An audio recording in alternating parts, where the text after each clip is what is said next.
Media is getting bigger and bigger. There's more and more of it, and trying to figure out what we've got and where it's stored is always an issue for each of us. The solution is a media asset manager, but oftentimes we end up making bad decisions rather than good ones. I asked Sam Bogoch, CEO of Axle AI, what common mistakes people make in picking a media asset management system.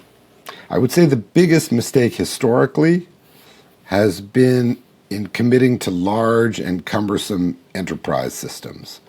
There is a tendency when you're looking at a solution like this to think more features must be better, and more expensive and more complicated is probably better. But those turn out not to be true. In fact, that the most effective MAMs are the ones that are the simplest and the easiest to deploy and manage.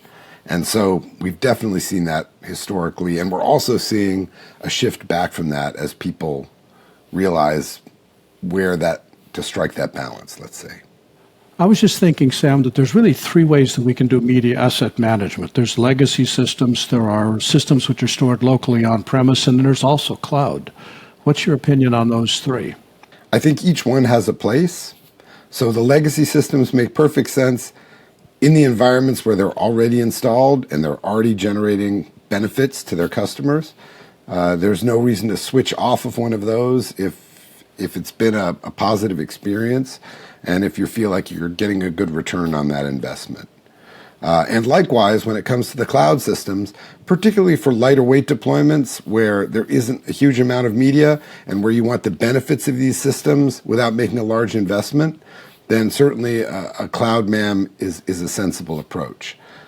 We at Axle AI are big believers in kind of the middle ground, which is on-premise, but without a lot of the baggage of legacy systems. So you get the productivity, you get the control and security of having it on-premise, and you get the agility of important new features like AI search, for instance, without having to park everything in the cloud at great expense. What questions should people ask when they're considering purchasing a media asset management system? The biggest questions have to do with how will it impact your people and how will it make them more productive?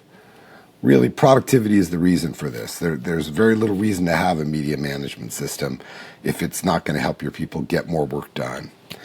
As a result, the questions should all revolve around how does it impact how we're getting things done today? Are folks productive today, and where is their time being successfully spent and perhaps less successfully spent or even just wasted?